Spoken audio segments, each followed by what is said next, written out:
Welcome to PN Bros Facts. நல்லா இருக்கீங்களா? சரி வாங்க வீடியோக்குள்ள போலாம். இந்த பதிவில் சர்க்கரை, வெல்லம், நாட்டு சர்க்கரை, தேன், பனை வெல்லம் இவற்றுக்கும் கலோரிகளுக்கும் உள்ள தொடர்பு, சர்க்கரை நோயாளிகளுக்கு இவற்றின் தாக்கம் மற்றும் சிறந்த தேர்வு, அத்துடன் அவற்றின் தயாரிப்பு முறைகள் குறித்து அனைத்தையும் பார்ப்போம். சர்க்கரைய பத்தி தெரிஞ்சுக்கணுமா இல்ல சர்க்கரை நோய பத்தி தெரிஞ்சுக்கணுமா? அப்போ இந்த வீடியோவை முழுசா பாருங்க. யாருமே இதுவரை சொல்லாத விஷயத்த உங்ககிட்ட நான் சொல்ல போறேன். கலோரிகள் என்றால் என்ன? கலோரிகள் கேலரிஸ் என்பவை நம் உடல் இயங்குவதற்கு தேவையான ஆற்றலை அளவிடும் அலகு. நாம் உண்ணும் உணவுப் பொருட்களில் உள்ள கார்போஹைட்ரேட், புரதம், கொழுப்பு ஆகியவற்றிலிருந்து இந்த ஆற்றல் கிடைக்கிறது. ஒரு கலோரி என்பது ஒரு கிராம் தண்ணீரின் வெப்பநிலையை 1 டிகிரி செல்சியஸ் உயர்த்த தேவையான ஆற்றலை குறிக்கும். சர்க்கரை நோயாளிகளுக்கு கலோரி மற்றும் இனிப்புகளின் தாக்கம். சர்க்கரை நோயாளிகளுக்கு கலோரி மற்றும் கார்போஹைட்ரேட் அதிகம் உள்ள இனிப்பு பொருட்கள் இரத்த சர்க்கரை அளவை கணிசமாக அதிகரிக்க செய்யும். இரத்த சர்க்கரை அளவு அதிகரிப்பது கண்கள், சிறுநீரகங்கள், நரம்புகள், இதயம், இரத்த நாளங்கள் போன்ற முக்கிய உறுப்புகளை பாதிக்கலாம். இதனால் மங்கலான பார்வை, சிறுநீரக பாதிப்பு, நரம்பு பாதிப்பு, இதய நோய்கள், புண்கள் ஆறாதது போன்ற பல சிக்கல்கள் ஏற்படலாம். எனவே சர்க்கரை நோயாளிகள் இனிப்பு பொருட்களை தவிர்க்க வேண்டும் அல்லது மருத்துவரின் ஆலோசனைப்படி மிக குறைந்த அளவில் உட்கொள்ள வேண்டும். சர்க்கரை, வெல்லம், தேன், பனை வெல்லம், கலோரி அளவு மற்றும் அதன் தாக்கம் அல்லது பாதிப்பு. பொதுவாக இனிப்பு பொருட்கள் அனைத்தும் சர்க்கரை நோயாளிகளுக்கு நல்லதல்ல. இவற்றில் சுக்ரோஸ் எனப்படும் சர்க்கரை உள்ளது. சுக்ரோஸ் என்பது பொதுவாக சர்க்கரை என்று அழைக்கப்படுகிறது. சுக்ரோஸ், குளுக்கோஸ் மற்றும் பிரக்டோஸ் ஆகியவை சர்க்கரையின் வெவ்வேறு பெயர்கள் அல்லது வடிவங்களாகும்.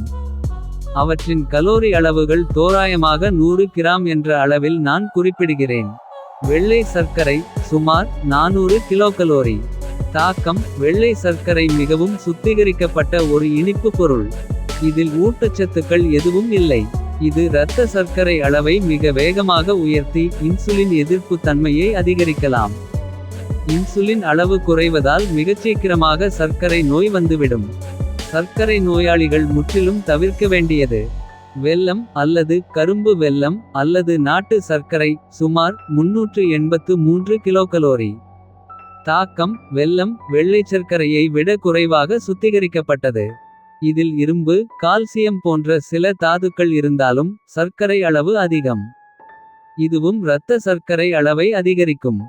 சர்க்கரை நோயாளிகள் மருத்துவரின் ஆலோசனைப்படி மிக குறைந்த அளவில் மட்டுமே எடுத்துக்கொள்ள வேண்டும். தேன் சுமார் 319 கிலோகலோரி.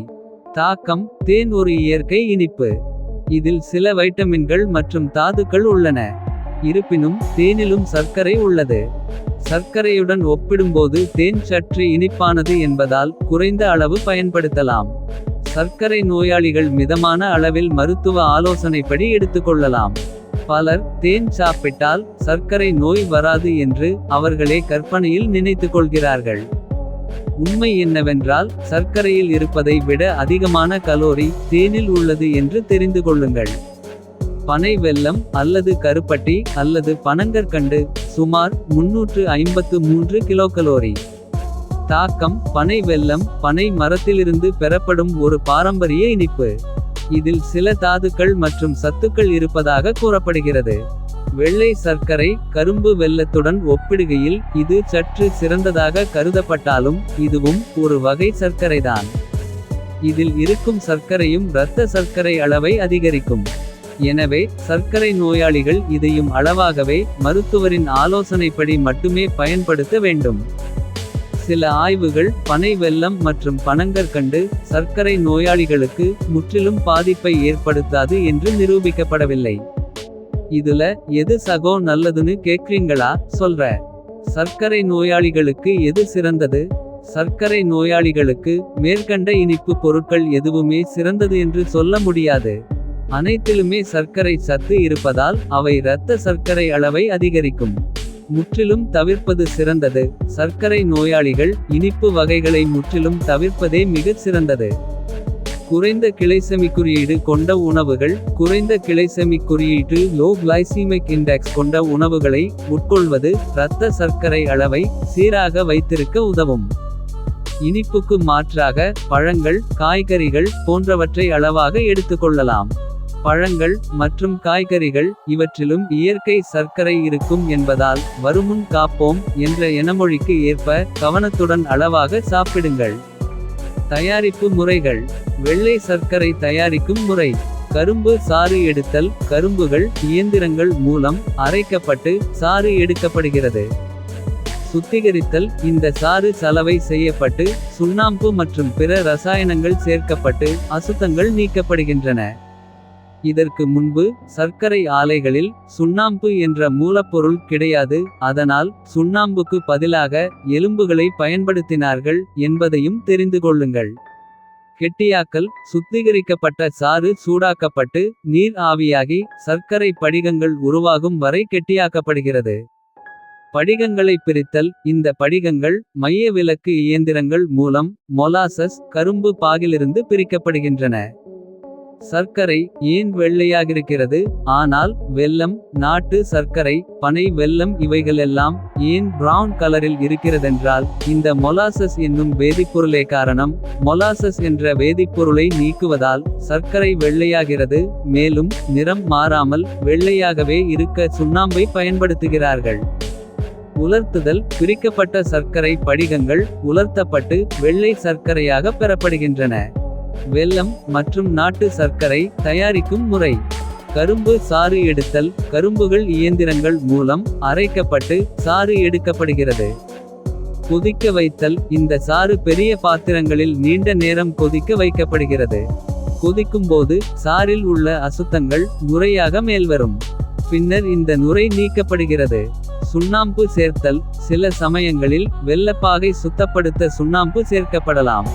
கலப்படம் இல்லாத பொருளென்று எதுவும் இல்லை. கலப்படமில்லாத சர்க்கரை வேண்டுமென்றால் தயாரிக்கும் இடத்துக்குச் சென்று வாங்கிக் கொள்ளலாம். ஆனால் இது அனைவராலும் முடியாதென்றாலும் வாங்க முடிந்தவர்கள் வாங்கிக் கொள்ளலாம் என்பதற்காக குறிப்பிடுகிறேன். கெட்டியாக்கல். சாறு கெட்டியான பதம் வரும் வரை கொதிக்க வைக்கப்படுகிறது. சரியான பதம் வந்தவுடன் அதனை அடுப்பிலிருந்து இறக்கி ஆற விடப்படுகிறது. வடிவமைத்தல். கெட்டியான வெல்லக்கலவை அச்சுகளில் ஊற்றப்பட்டு அல்லது கைகளால் விரும்பிய வடிவத்தில் வடிவமைக்கப்படுகிறது. இந்த செயல்முறை நாட்டு சர்க்கரைக்கும் அதே போல்தான். துகள்களாக இருந்தால் அது நாட்டு சர்க்கரை. வேறு ஏதேனும் வடிவமாக இருந்தால் அது வெல்லம். நமக்கு புரியும்படி சொன்னால் தோசை இட்லி மாதிரிதான் வெல்லமும் நாட்டு சர்க்கரையும். தேன் தயாரிப்பு முறை. தேன் என்பது தேனீக்களால் பூக்களிலிருந்து சேகரிக்கப்படும் மகரந்த நீரை நெக்டார் என்ற தேனீக்களின் இயற்கை வேதிப்பொருளை பயன்படுத்தி தேனீக்களால் தயாரிக்கப்படும் இனிப்பு பொருள் ஆகும். மகரந்த சேகரிப்பு. தேனீக்கள் பூக்களில் இருந்து மகரந்த நீரை உறிஞ்சி தங்கள் வயிற்றில் உள்ள தேன் பைக்கு கொண்டு செல்கின்றன.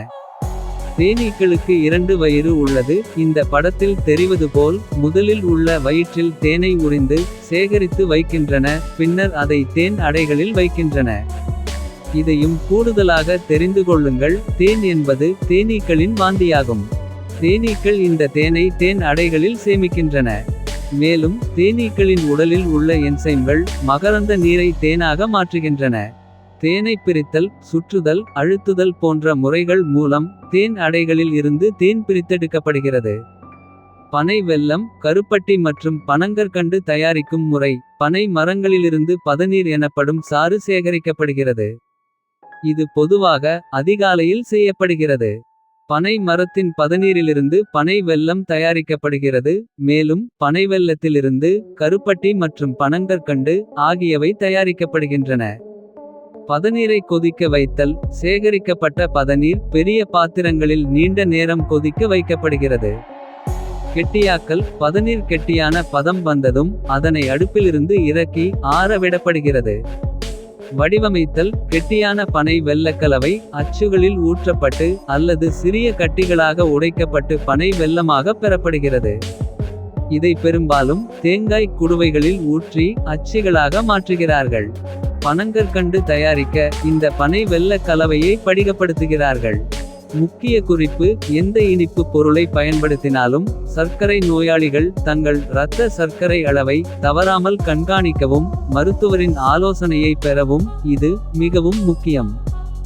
சர்க்கரை அளவு: சாப்பிடுவதற்கு முன் சர்க்கரை அளவு 70 முதல் 99 mg வரை இருக்கலாம். சாப்பிட்ட பின் சர்க்கரை அளவு 180 க்குள் இருக்க வேண்டும்.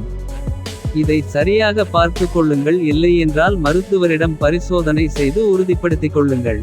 மேலும் இதுபோன்ற தகவல்களை தெரிந்து கொள்ள சப்ஸ்கிரைப் PN Gross Facts.